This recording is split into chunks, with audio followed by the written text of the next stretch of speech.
We are so thrilled to welcome the visionary Chief Executive Officer of STARZ, who also happens to be a valued Paley Center board member. Please join me in welcoming Chris Albrecht. along with one of the top creative talents working in television today, Courtney A. Kemp, creator and executive, yes, creative and executive producer of the STARZ hit series, Power. I am so happy to be with you all here tonight in LA, and welcome to everyone who's joining us via live stream across the country as well. Before we get started, I just want to take a moment to thank our sponsor of this series that helps us bring you these great programs, Film LA, who is here with us tonight. Thank you so much for helping us make these events possible. Film LA, for those of you who might not know, is a great nonprofit which coordinates and processes permits for on-location motion picture, television, and commercial production throughout most of Los Angeles and Southern California. They also help to advocate for our worldwide leadership in film and TV production. I want to welcome their CFO, Denise Gutches, along with their VP of Operation, Donna Washington, and their VP of Communications, Philip Sokolowski, who are all here with us tonight. Thank you so much. Thank you. I also want to offer special thanks to our Paley Board of Trustees and LA Board of Governors who've joined us this evening. Please give a warm welcome to Lorene Arbes, Phil Schuman, and of course our special guest, Chris Albrecht. Thank you so much for all your support throughout the year. And now you'll want to get your calendars out.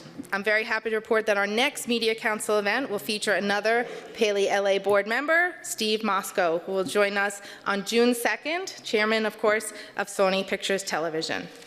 And now, to begin our program, it is my pleasure to introduce tonight's special guests.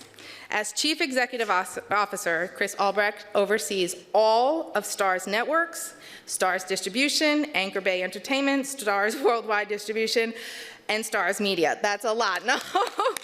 Under his leadership, STARZ has evolved into a major premium cable brand with acclaimed original programming hits such as Power, Outlander, Ash vs. Evil Dead, The Girlfriend Experience, and Survivor's Remorse. Chris has also oversaw the network's successful transition to a publicly traded company on the NASDAQ. And on the heels of the success of her acclaimed series, Power, Emmy-nominated Courtney A. Kemp recently signed an overall deal with the network, continuing as an executive producer and showrunner on the series, which has been sold in 175 countries worldwide.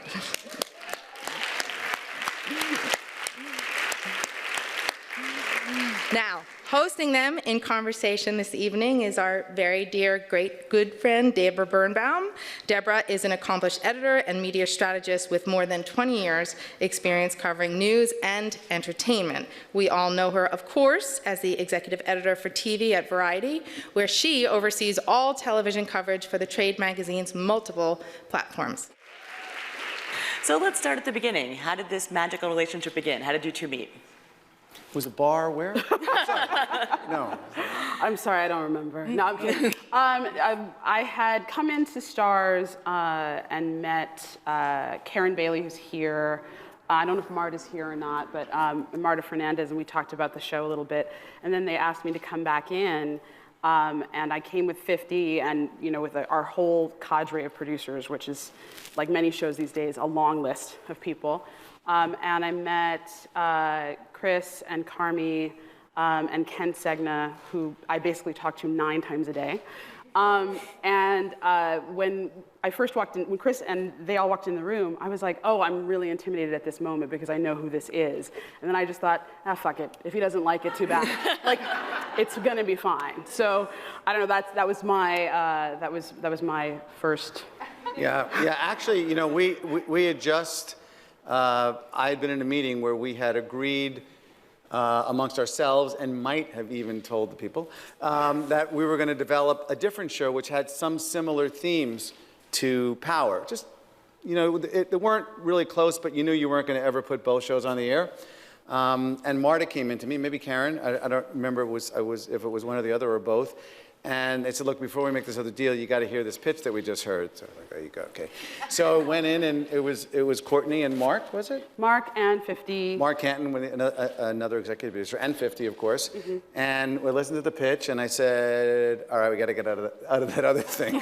So we gracefully got out, and obviously this has turned out to be, it was a good decision. Good decision, yes. What was it about the pitch that sold you?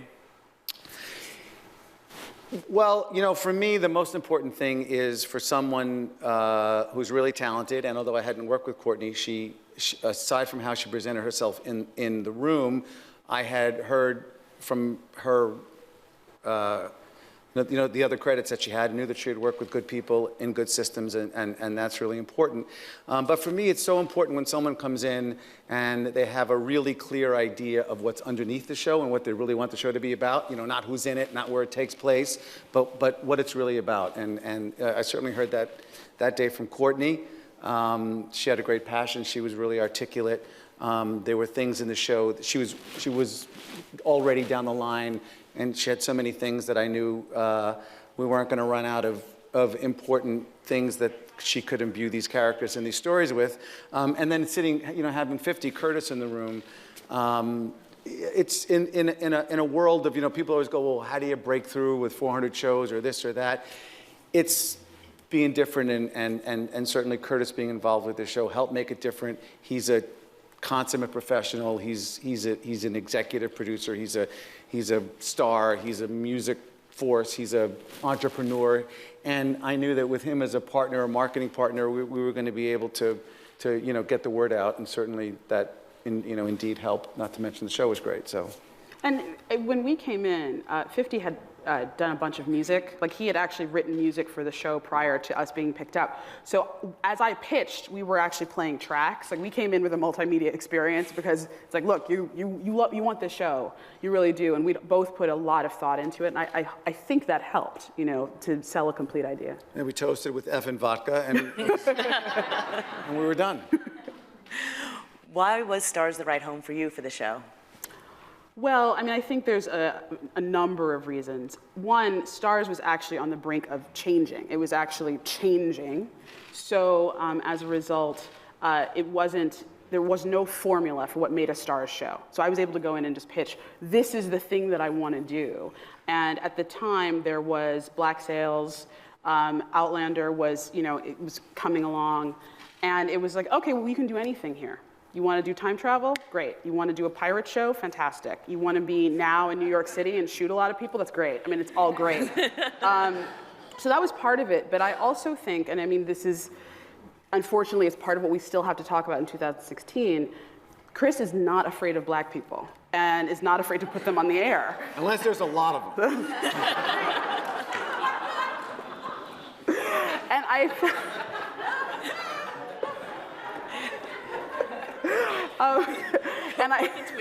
yeah, totally. And I can't say enough about how different that atmosphere is. So you come in and you know that you have to explain, well, this is how it's going to work, and this is what these people are going to be like. And he has a level of relaxation with the sort of subject matter in the world that made it a safe place for me to come in and be like, yeah, we're going to do a whole scene about how a woman wants to touch Tasha's hair and she's not into it. And he's like, cool, fine, that's totally get it. You know, I get it. So that's great. And Chris, from your perspective, how did it fit into your strategy at STARZ? You know, the first thing you look for, like I said, is something that you believe is going to be good, and a lot of people can have good ideas, but as we all know, in this business, it's about the execution. So there seemed to be someone there that could get it. So that was the first criteria, an interesting idea, and the person. But I believe that there are lots of pockets of voices that have never been tapped. And as we talked amongst ourselves at STARZ, you know, we thought, well, you know, there's nothing in the premium space that's really geared for women. There are different shows that touch it. Not women don't watch on premium, but nothing that was really there for them. There's nothing that's still there that's geared towards African Americans. And boy, if we could put some Latinos in a show, that would be really good. So here's this amazingly talented African American woman who walks in the door with an idea that you think is going to appeal to a lot of people, but it's her voice through her experience that as an African American, as a woman, as an artist, as a professional television producer, that this is all going to be filtered through. Not to mention, as we said, Curtis standing there, next to her, and it just seemed like the opportunity to have this voice be on our channels was going to turn out well. And wonder of wonders, it did. Yeah, not a surprise. Were you surprised that it worked? And I mean, you renewed it so quickly. And it got renewed so quickly. Was I surprised that it got? I mean, to be completely honest with you, at the time, STARZ seemed to be doing 2 years. So I was hopeful that we would have a second season. But I was surprised at how well it did. 50 and I are really different when it comes to that. He thinks everything he does is going to be a success, and I think everything I do is going to be a failure. And so I just said, and it really is, I mean, I say this to people all the time, showrunning is following your own North Star to freedom. You literally have to go, okay, I'm North, I'm true North, and you just have to make every decision, on your own. And that first season was such a growing experience for me. I didn't know if I was doing it right. I didn't know, and I had a couple of dark nights of the soul where I was like, this is going to be a huge failure, but okay, if that's what happens and that was what was supposed to happen, I can only trust myself. Now, I called Chris and I said, this is going to be an abject failure, and he was like, it's really good, dude, like, relax. You didn't call her dude. No, he didn't call me dude. But I would say that I was really pleasantly surprised, and I was really excited when I got the phone call about the second season. What role do you think social media plays in the success of the show? Yeah, I think social media is becoming the de facto recommendation engine for what people watch on television. And I think it's great. I mean, no offense to my friends here who are, in the media press or the press at all. None taken. But I'm not sure people read reviews anymore, so that's why I don't get too upset about them. It's all right, we'll keep writing them. But I do think that they pay attention to their peers or colleagues or people that share similar interests, whether it be professionally, culturally, whatever. And we at STARZ have made a commitment to trying to target those actively interested groups that become passionate about something, and then basically talk about it all the time and tell their friends, and they're your auxiliary marketing team. And Allie Hoffman, who's here, Alison Hoffman, her team works all the time. It's a way to access those fans, even if the show's only on for 10 episodes. We're engaged with those fans all year. Obviously, the show, comes back and repeats, and then we bring the first season back, and before the second season comes on, and first and second season before the third. So there's more than just 10 episodes on a year, and people can engage with it. But I feel like it's the thing that people trust the most. How do you? And that actually happened when almost by accident we invited a group of assistants and young executives into a room at STARZ a couple of years ago and asked them what they watch and asked them why they watch it or how they hear about it. And I realized I was no longer not only not the target audience, but not even in touch with how people are really accessing stuff. So it's a very powerful force. I think it's a force for good instead of evil, and it's been exciting. And again, that's one of the reasons. I mean, the power audience is that audience. I mean, they cannot get enough about the show. And Ron Moore, who produces Outlander for us, I was very protective. Oh no, let's not put too much out there early. Let's save it. He goes, let me tell you something. Having done, of course, Battlestar Galactica and other things, he goes, you can't give the fans enough, let alone too much. Mm-hmm. So that certainly has proved the case with Power and social media being at the center of that experience for everybody, cast and... Absolutely. I mean, I think, so much of our show is about, has been driven by Black Twitter and like just what is happening during the airing of the show. If you are watching Twitter, it's amazing, like people giving play-by-play. And when we first started, I decided I would live tweet every episode, you know, and with at the time, a 3-year-old, it was super difficult to do, but worth every moment to stay engaged with those fans and to let them know that I was communicating on their medium. And that I cared about what they thought, and I wanted to explain things that were going on behind the scenes, giving them, as what Ron was saying, give them a more total experience, allow them to have that second screen experience. I think that, you know, it's so important with a show that skews a little younger, like my show, a show that skews to the cliffhanger and the, you know, I'm really trying to give those impactful moments, not a lot of sitting and thinking on Power. I think that's really important. I mean, it drives the show, and I'm so happy to do it. I do Q&As all the time. I do as much as I can to give the fans the social media experience. So what if something happened that the fans weren't happy with? How responsive do you feel like you have to be to that? Oh, I don't care. No, I'm kidding. I'm kidding.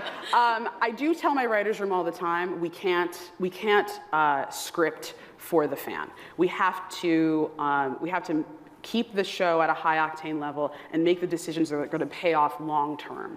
Usually the fan is upset by a choice because they only know part of the story. They don't know everything that we're going to do. So we always have to keep that in mind.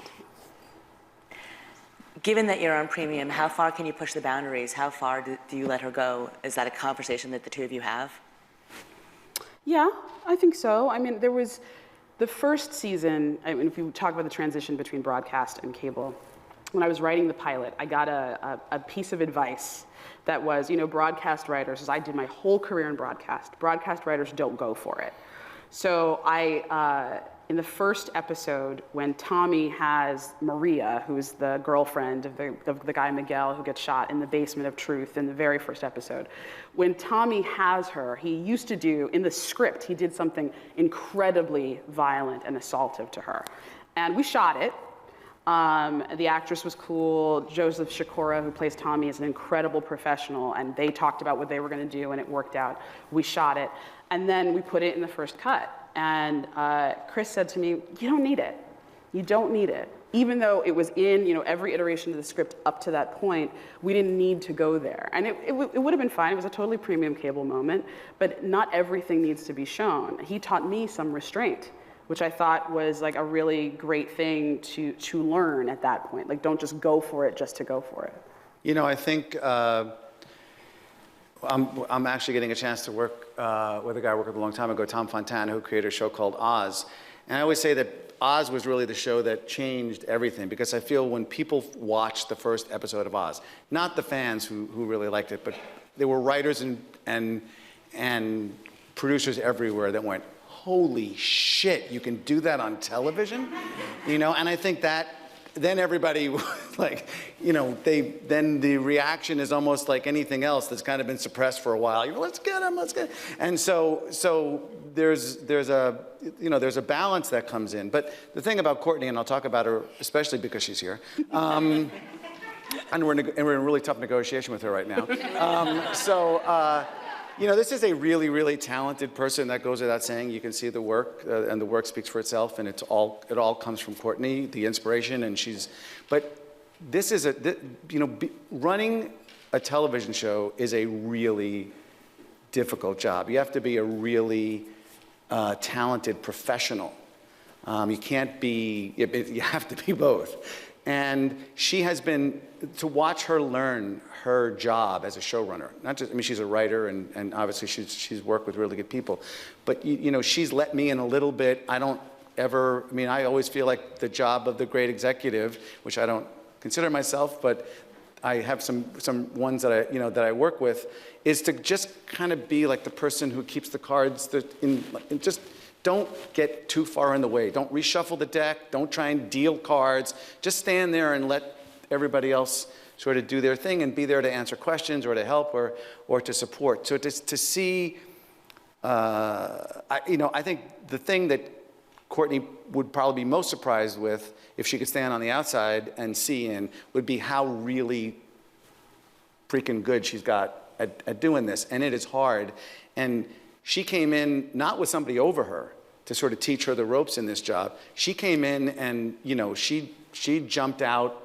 There was no net here, you know, when she stepped out. And shooting a show this size, a show with all these storylines, a show this complex, a show in New York on the streets, you know, and this is not in studios. This is not a job for the faint of heart. And to be a woman in that situation is obviously not probably the thing that makes it easier.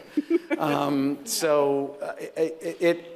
know, this is a hard, these are hard tasks. I think a long-running, successful, high-quality television series is got to be one of the hardest things to do in the entertainment business. And if you do it on premium, it's 10 minutes longer an episode than it is anywhere else. So that also adds an extra degree of difficulty that people, I think, don't appreciate fully when they're, you know, really looking at these things and evaluating the work that's done on them. I think it just sort of happens. Well, thank you for the compliment. And yeah, no, I know you didn't really mean it. I mean, you are a great executive. You are the great executive. But what he does, he will Only not. because my last name begins with A. Yeah. Okay. But what I think Chris will not take credit for, which is very kind, is that we will have a conversation. We usually have a couple of conversations at the beginning of each season, and I just say, hey, what about this? What about that? And he says, oh, well, what if you did this and you do this? And I go, oh my God, I never would have thought of that. And I think, you know, I've worked for all different kinds of showrunners, and there are some showrunners out there that say the executives are your enemy. Your entire job is to get past them the way that you would, you know, either you Trojan horse the idea so they can't see it, or you go right past them. I mean, there's a lot of ways that we as showrunners and writers talk about getting around your executives. And what you lose if you do that is you lose the opportunity to collaborate. You lose the opportunity to hear a great idea that isn't yours. I mean, my writers can tell you this. I always say it, my idea may not be the best one. I want to hear all the ideas. Someone who comes into an experience at STARZ and says, I don't want to listen to what Chris has to say, well, he's done it longer than I have. Maybe he has a good idea. Maybe he has a great line of dialogue that I never would have thought of. And one of the lines of dialogue that I get complimented on the most in the show, I didn't write, he did.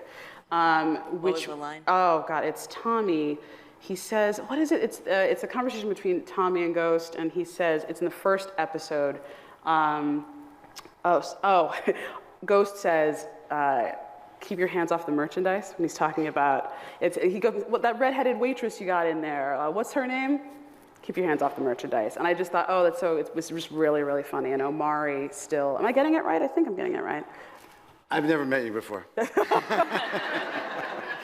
I don't remember, but if you remember it that way, it will be in my memoirs. Yeah, okay. Exactly that way. When they write the book, I now have the title, Keep Your Hands Off the Merchandise. You know, of the 50,000 ideas that Courtney has to come up with her team, or I'm obviously picking the number of a hat, but it's not, and probably not that big an exaggeration. It may be underestimated.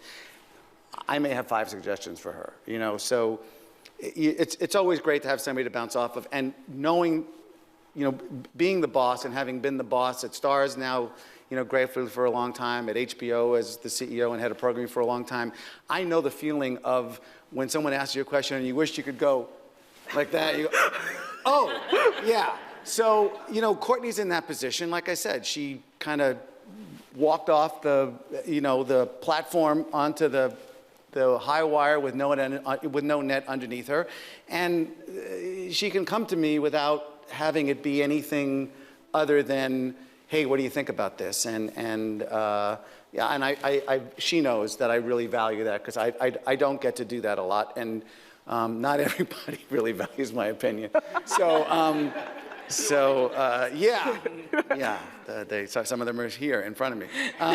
So it's really nice, and I do love Power, and I do feel like it's a really special, perfect STARZ show. And obviously the audience, which has grown tremendously from first season to second season, and I think we all are planning to see that trend continue, means it's resonating in ways that are, you know, you can't predict it, you can't explain it, and all you can hope to do is not betray it. And I think her, the genuine commitment and voice that she has, and not only that, but the team that she's put together and the actors who seem to be having a great time and are working really hard. When all that happens, then there's that thing that has a chance to happen, which I believe does exist in our business, which is that little bit of magic. There's a little bit of magic that happens because there are other shows that could be done with talented people in the same situations, and then there's like what makes that, and they don't work, and what makes this work? Well, it's just there's something that allows the extra, puff of smoke to come up and everybody to take a whiff. Maybe that was the wrong analogy. Great. No. Should have been a snort? Yeah, it should have been a snort. Everyone gets a line. Sorry. Yeah, there you go. Everyone gets a line. Yeah, everyone gets a line. Wait, can I just say one thing, too? I think that what is incredibly valuable about our relationship is that we both want to make the same show. I think a lot of times the showrunner and the network don't want the same show, or that falls apart. And I think that we always want, at the end of the day, to make the same show. So when I suggest something and he goes, I think that might break the show, I have to pay attention to that because we do want the same thing at the end of the day. I think that's rare, and I think I'm lucky. Yeah, so if there's anything that I get to do, it's sort of what I said before, when people realize how much freedom you really can have on a premium channel, and Courtney's someone who's really intelligent, has big ideas, and is really ambitious. I think the function that I probably perform the most is really slow down, Nellie. You got time. Believe me, you got time. You got seasons, I promise you. Really? I feel like we're negotiating your deal right now. Yeah. You don't say, Mr. Albrecht. I know you have signed to an overall deal. Does that deal envision you doing other shows as well? Does it? I hope so. Look, as I said before, Courtney, and I meant this about Curtis too, but Courtney in a different way. Courtney's a businesswoman. She's an entrepreneur, and I think she can be at the center of a very powerful and impactful company that she creates for herself. And we would like to be the people who help make that happen for her, the facilitators, the financiers, and in certain cases, the beneficiaries directly on our network, but also to be able to have her, fully access her abilities. If there's something that is more right for a different platform or different area, then, we're going to support her in that. I certainly hope that the ideas that she has will be things that we can keep on STARZ and on, now that we're in the business of being able to reach out to consumers in new ways through our OTT app and through Amazon and obviously through our traditional MVPD partners who are in the business of or in the process of trying to find new ways to access consumers with different kinds of packaging. I'd love everything that Courtney does to be in and on STARZ, but more importantly, I'd love to be associated with everything that Courtney does. Oh, well, that's nice. I think what I would say is I have a bunch of ideas that I'm working on that are premium. I have some ideas that are network. Chris knows pretty much all of those because we've talked about them over time, and there's some things that would not be appropriate for the STARZ network. I think that's what he's referring to. There's some things that would make more sense to be broadcast that I would like to do. So then it's just a question of how can you maintain a great working relationship that you've found and perhaps figure out a way to do bigger and better things. She wants to do a procedural. All right? Now, who ever heard of that? A procedural in television? No. Never gonna work. But as I remind her, there's never been a great procedural on premium. Now, what would that be like? Oh, okay, we'll talk about it. I'm looking forward to that. So on that note, I'm going to open up to you guys for questions. If anyone has a question, just raise your hand and we will get you a mic. Any? No, we answered everyone's question. Over here. A question for Chris. I was wondering, coming from HBO over to STARZ and things in between, to what extent did you want to differentiate what you were going to do on STARZ or compete directly with HBO and Showtime and more established premiums? How did you calibrate that? Yeah. So, my experience in life is I have no idea how what happened. And when I got to STARZ, the only thing I could remember was try and hang around as many talented people as possible. That doesn't, it's not always easy when you're not spending as much money as the other guys and everything else. So I think it took us a little while I think we put on some interesting things that didn't quite get traction because I'm not sure we knew who we were targeting them to. So I started out with that, let's just try and do good stuff.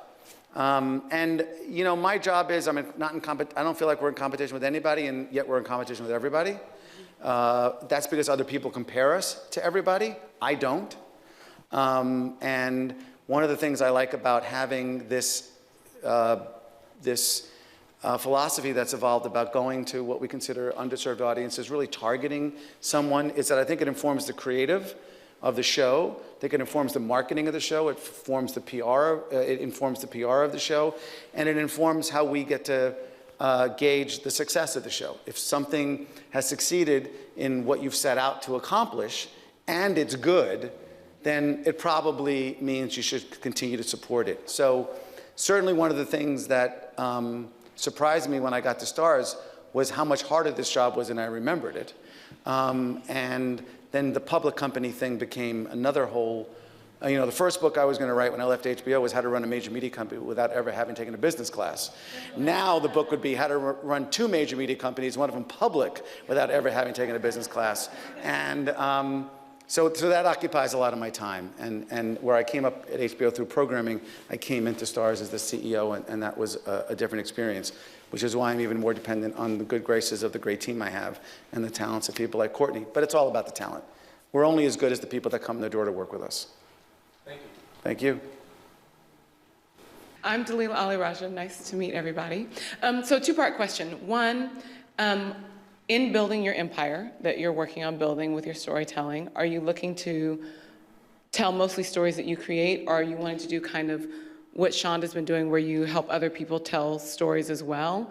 And then the second part is, if you are looking to do that, and even if you're not, what's the through line in the types of stories that you like to tell that you're passionate about? Well, I'm always passionate about passing. Passing's basically the thing that I'm obsessed with. People, you know, lying about parts of their identity. Power is a passing story. It's about a man who's passing for a legit businessman when he's a criminal. I think that my experience of just being, being a writer, making up my own fantasy world sometimes that I believe, I think that, that's what I'm really passionate about. In terms of telling my own stories, I think showrunning a show that you created is way easier than showrunning something that you didn't create. I admire my friends who have done those things because at the end of the day, again, I made up all these people. So if I'm on set and someone says, well, I don't think he would say that. Oh, he would, that's why I wrote it that way. So it's just, I think right now I'm more focused on that which I would create. I certainly have writers, I mentor a lot. I'm really, really passionate about mentoring. And I have writers that have worked for me or work for me that have wonderful ideas, and maybe we would come up with something together. But it would probably be something in-house. I can't really imagine myself taking on a project that was from someone I didn't know. I'm just not there yet. Maybe later in my career, certainly Greg Berlanti, Shonda, people like that, their empires are really interesting. Dick Wolf's is really interesting. David Kelly, really interesting. I mean, it's not just what's happening now, but what happened in the past. Would I like to be Norman Lear? Maybe, So I'm open, but I think more the things that I'm passionate about, probably. Go ahead. You just pass the mic. Hi, thank you for tonight. My name is Kenesha Foster. I'm a woman of color who has showrunner goals. So I was wondering, Courtney, if you could talk about your path to showrunner. Oh, okay. Let's see. I was very, I started on the Bernie Mac show as a staff writer. I got fired because I'm not funny. I find that hard to believe. No, it's totally true. And then I went to Injustice, which was an hour-long drama, and I found out that I had a procedural brain. What I always tell writers is it's not good enough to be talented. You have to have a trade. In our business, you need a trade. You need to be able to look at what the staffing season is and go, those are the 6 shows that if I go into those rooms, I will excel. So that was the first thing. Also learning what I was good at. I can plot like nobody's business. I can't write an action scene. Like I can't write my way out of a paper bag with like a real action scene. So I have to get help with those things. Know where you need help. Know what you don't know. You know, there are so many things that I don't know, and specifically, Carmi and Chris are two people. I think Carmi's here somewhere, or was. He is. Yeah, hi, there you are. They're people that I will actually say, I don't know how to do this, tell me. You don't, even though you might, you know, even if you're a woman and you're a person of color, you don't have to show up like, I know everything anyway. You don't need to do that. You don't need to have that armor. It's actually much easier to go in and go, hey, I don't know certain things. That's not about my path, but that would be my sort of, that's my philosophy. And then I stuck in jobs that were really hard because I wanted to learn how to do that. I had several jobs. My agents are actually right there. I had several jobs that were definitely, you know, LTS jobs, life's too short, and I never quit any of them. I stayed because there were things to learn there. And I think, you know, getting offended really easily by like a quick remark or being left out of something, or, you know, it's not worth it. Learn the lesson and move forward. So, I mean, that would be how I would address that. She's a really good producer. Getting that sense. Go ahead. Oh, thank you. Lorene Arbus. Chris, I'd like to ask, do you directly syndicate what comes off of STARZ? And if so, if you do, how would you syndicate a show that runs 10 minutes, more or less, longer than the traditional marketplace? And yeah, let's start with that. Yeah, so, you know, we only control the rights to shows that we fully finance. We actually fully finance Power, so Power is one of those shows. The premium model has always been a little different, and, you know, again, when I was at HBO, we sort of held on to everything. And then one day, a guy named Scott Carlin, who was at Warner's for a long time and then had left, came into me and said, you guys are sitting on $1 billion worth of programming. And you can't, we can't sell our stuff. And he says, well, you think the future of HBO is dependent on 7-year-old series? And I thought, well, probably not, right? So, so then we explored what other windows there were, because that's really what syndicating is, right? Going to other windows. I mean, take foreign out of it if you think about domestic, and new windows are being created all the time. But when we started to sell some of those things, we found that all of those things weren't created equal. If you took Sex and the City and put it into syndication, a true syndication model, 5 days a week, you know, half-hour format, which it was a half-hour show, you could cut it if you eliminated basically the Kim Cattrall character, right? But when Sopranos was out there to do, you know, I turned around and went, oh, well, going from 57, 8 minutes, you know, David Chase, nothing was cookie cutter, certainly with him. You realize you had to cut 12, it's not 10, you know, sort of ballpark 10. You got to cut sometimes more out of that. And then you got to create act breaks. And in a drama, it's much harder. So the model that has evolved for premium, I think, is keep the show in your universe as long as possible. The SVOD on demand, whether it's SVOD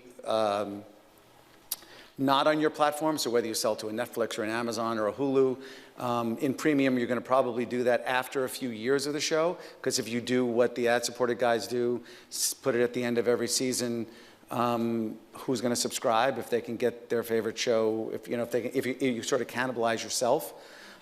So I think for a lot of reasons, business and creative, the shows that are unique to premium, which I think is a unique platform, and I would include Netflix in that model as well. There's a different kind of storytelling that you just can't do in any other commercial form in the business. So it is a real challenge, and it's one of the reasons why people like Courtney not only have creative ambitions, but probably financial ambitions to do a show in a broadcast arena, ad-supported arena, where that windowing becomes easier, and, you know, the Dick Wolf, you know, back up the truck, you know, model is more possible. You know, not to say that David Chase is suffering in his castle in France, but, you know, or Darren Star in his, but it's different. It is a challenge. You have to want to work in premium, and you have to understand that there are trade-offs. Creatively great, windowing tougher. Hi, my name's Zach. Thank you for coming tonight, by the way. Just a question. You can barely see me. I'll stand. No, sit down, sir. Oh, yes, sir. Yes, sir. I got you. No, quick question. How do you guys approach diversity, both as a showrunner and as the CEO? Do you guys push for it? Does it seem more like happy accidents? And, you know, diversity, both people of color, differently abled, women.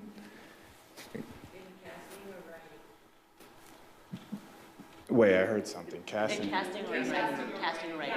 Both. Just as a showrunner and the CEO. Or do you guys push for it? Is it just, you know? Well, the word diversity has come to mean a lot of, I mean, I'm glad that you defined it as all the different axes, because it isn't just about race. I think people bring it up and they leave out sexuality, they leave out some gender things, they leave out, you know, they leave out a lot of things, so I'm glad that you brought that up. I often say, and I'm joking, but I'm not really joking, that I have the most diverse writers' room in Hollywood. It's not all black. It's white, it's Midwestern, it's gay, it's inner city, it's female, it's male, it's straight, it's everything. I hire people who aren't like me.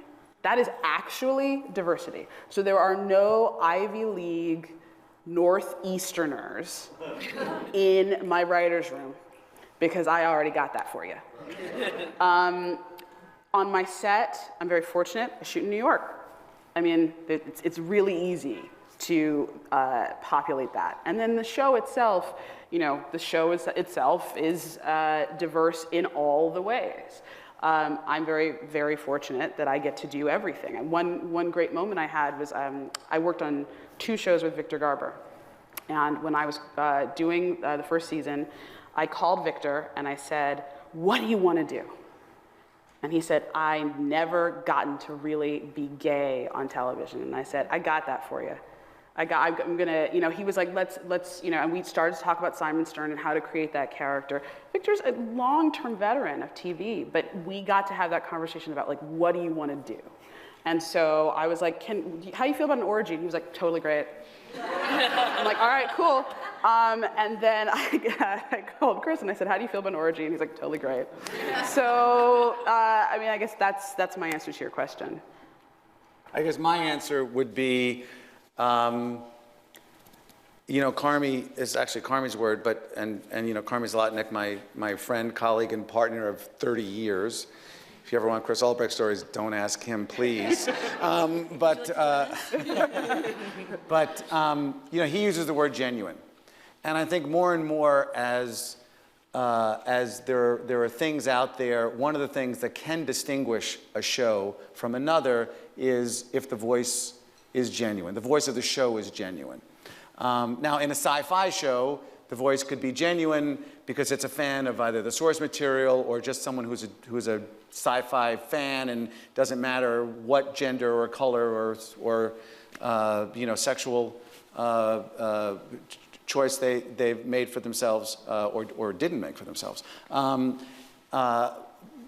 But you know, there are lots of things that deal with the human experience. Not to say that sci-fi can't; it's more of an allegory. But where that voice needs to be genuine. And I don't think you can fake it. You can't, you know, Courtney can talk about the East Coast Ivy League girl, but I'm not writing Power.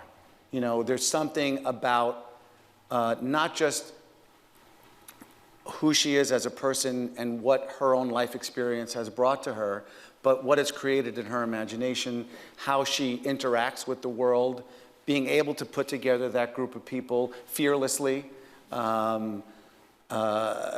So I think you certainly need to make an effort. You need to be conscious, but I think the guiding principle is don't try to fool the people who probably can't be fooled anymore, which is the audience and the consumer out there who's smarter than, you know, we would want to give them credit for. And so I think that's the reason to be diverse. Yes, it's the right thing to do, but But the smart thing is, if you want a genuine result, you got to find the genuine voice. I have time for one last quick question. Let's go over here. Do we have a mic? My name is Juba Saeed. This is more for you, Courtney, I believe. One of the things I appreciate about Ghost is that he's not your typical crime boss, that you could have fallen easily into stereotypes of sort of the black New York crime boss. I wonder if you could talk a little bit about how when you're in your writer's room and when you're thinking up these stories, how do you avoid falling into stereotypes? And is that something you're conscious of and something you're thinking about as you're writing stories? I don't know what exact stereotypes you mean, and I mean that in the most honest way, because, and in a little bit, this is a little bit of an answer to the prior question, characters need to be as specific as possible. So Ghost is a combination platter of some of 50's life and some of my late father's life. So because of those things, he's really specific, and therefore, the choices that you make or the decisions that Ghost makes are all about Ghost. They're specific to him, and people who are aspirational have a tendency to overcompensate with diction, with dress, with, try to compensate for what they think they lack. So Ghost is not stereotypical because he would resent being a stereotype. He doesn't want that. He wants you to absolutely look at him and see an individual, see his unique qualities. So therefore, we make him specific and unique. In terms of just the global idea of writing about a black drug dealer, I will say this. When I watched New Jack City for the first time and I saw Nino Brown, I was like, oh, wow, that's something different. That's the 48 Laws of Power writ large, and it has swagger, and it has all the things that you want, but at the end of the day, there's something that I really respect. Am I my brother's keeper? Yes, I am. Boom. Do you know what I mean? So I think that I would say that it's really about that specificity and telling a story about someone who had nothing and wants to be somebody, at the end of the day, and that's how I stay away from what I'm guessing would be stereotypes. Well, unfortunately, we have to end it there, but thank you so much. Thank you to Chris and Courtney.